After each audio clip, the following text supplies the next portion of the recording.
তো বন্ধুরা দেখতেই পাচ্ছ আজকে নিয়ে আসা হয়েছিল লোটে মাছ, আর আমি শেষ বেশে লোটে মাছটার বড়া বানাচ্ছি, তোমাদেরকে দেখালাম বেড়াটা করেছি। আগে প্রথমে মাকে দিয়ে দেবো। আর আজকে মেনুতে হয়েছিল ডাল, বিউলির ডাল, পটলের তরকারি, মাছের ঝোল। মাছের ঝোলটা শুধুমাত্র মায়ের জন্যই হয়েছিল, আর হয়েছিল লোটে মাছের বড়া। তো চলো দেখতে থাকো আজকে ব্লগটা। সো গুড আফটারনুন এভরিওয়ান, আমি অসীমা ডেইলি ব্লগিং চ্যানেলে আবার একটি নতুন ভিডিওতে জানাই আপনাদের সকলকে আবারও একবার স্বাগত। আশা করব আপনারা সকলেই বেশ ভালো আছেন, সুস্থ আছেন। যে যেখানে আছেন ঈশ্বরের কৃপাতে আমরা সকলেই খুব ভালো আছি, সুস্থ আছি। আজকে এখন সময় ওই 2:22।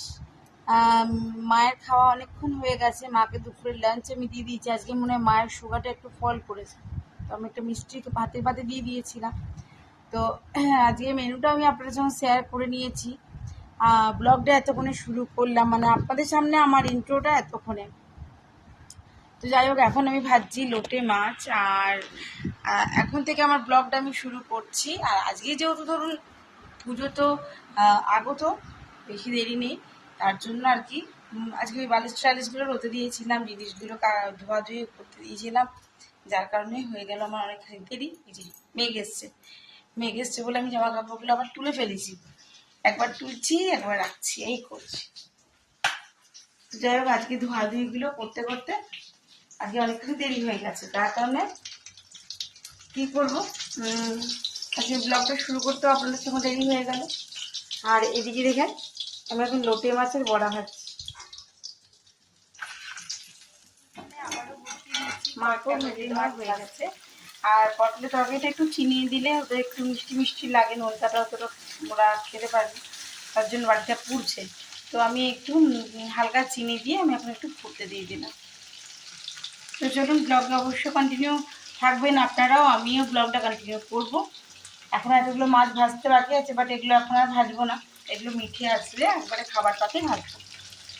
আর দেখাই, এখানে কয়েকটা ভেজেছি। এই যে মিঠে চলে এসছে এখন পড়ে, আর মিস দিয়ে দিয়েছি তোকে অনেকগুলো হোমওয়ার্ক। কাল তো সেকেন্ড স্যাটারডে আছে, স্কুল ছুটি আছে, তো কি তুই আমার সঙ্গে এখন যাবি মগ আনতে?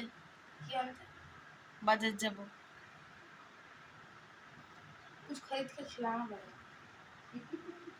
तो हमारे बाबा दुकान थोड़ी है फ्री दे खावे गो। अरे भूख लगा है, मैं कुछ खा के नहीं गया हूँ, 2 घंटे तो उधर बैठे ही थे। चल তাহলে এখন 8:53 দেখা হচ্ছে না, তোমরা চলে এসেছে আর মিঠিকে নিয়ে যাবো একটুখানি বাজার।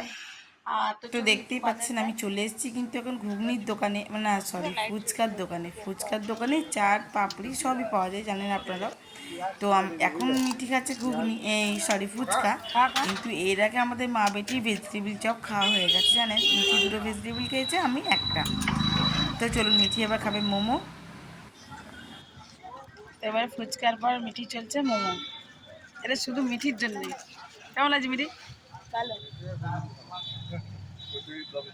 কেন গো? চলে খাই না বলে মানে কি খাবো না? তো যারা জানে না তাদের জন্য বলে দিচ্ছি, আমি এখন চলে এসেছি গুরুদুয়ারাতে, আর আমি ফুচকাটা খেতে এসেছিলাম গুরুদুয়ারার কোনটাতেই। তো দেখতেই পাচ্ছ আমি তোমাদেরকে রাস্তাটা কভার করে দেখাচ্ছি, আর যারা জানো তারা তো দেখেই বুঝতে পেরে গেছো যে আমি এখন ব্যানার্জিতি গুরুদুয়ারাতে আছি। গুরুদুয়ারার কাছে এসেছিলাম আমরা এখানে, আর এখানে এসে আমরা খাচ্ছিলাম ফুচকা, আর ওই দেখো মিঠি দূরে খাচ্ছে মোমো। তো চলো, এখন বাজলো 9:41। আজকে মানে মটরশুঁটি কচুরিগুলো বাড়িতে রেডি করে দেওয়া আছে।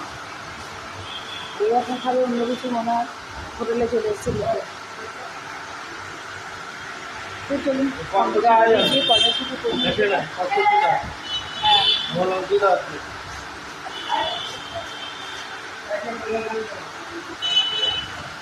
তো এখনো সেই কী বলে লিভারের একটা নেবে।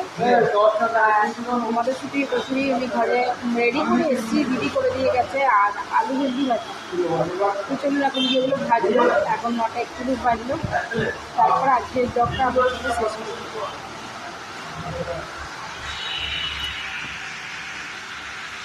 এই দেখুন,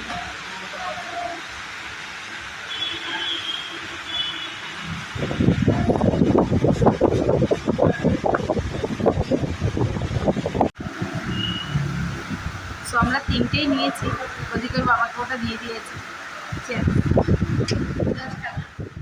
বাড়িতে এসে অনেকক্ষণই তারপরে সমস্ত জিনিসপত্রগুলো বেলে নিলাম আমি আবারও।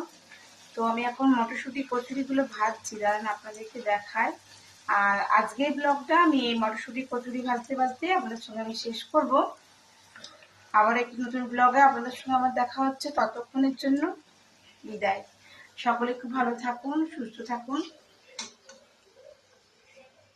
দাঁড়ান দেখায়।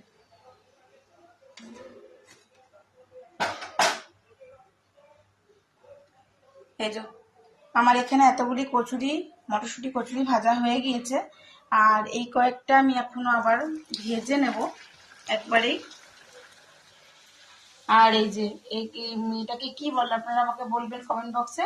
তো এটাও হোটেল থেকে নিয়ে এসছে। তো দেখিয়ে দিলাম আপনাদেরকে মটরশুঁটি কচুরি। আর হ্যাঁ, আর একটা জিনিস হয়েছে সেটাও দেখাচ্ছি। এটা হলো আলু ভেন্ডি ভাজা। আমি দিদিকে আলু ভেন্ডি ভাজাটাই বলেছিলাম আর এটা রেডি করতে বলেছিলাম। তো এটা ময়দা দিতে বলেছিলাম, ঠিক করে দিতে পারিনি, যে জন্য ছিঁড়ে গেছে। আবারও আমাকে পুনরায় ভেঙে গড়তে হলো। যাই হোক, আমি গড়ে নিয়েছি। ওরা যে কটা খাবে সে কটার মতনই গড়েছি। আর দাঁড়ান দেখাই। আর এই যে ঢেঁড়স আলু ভাজা, এটাই করে দিয়েছে।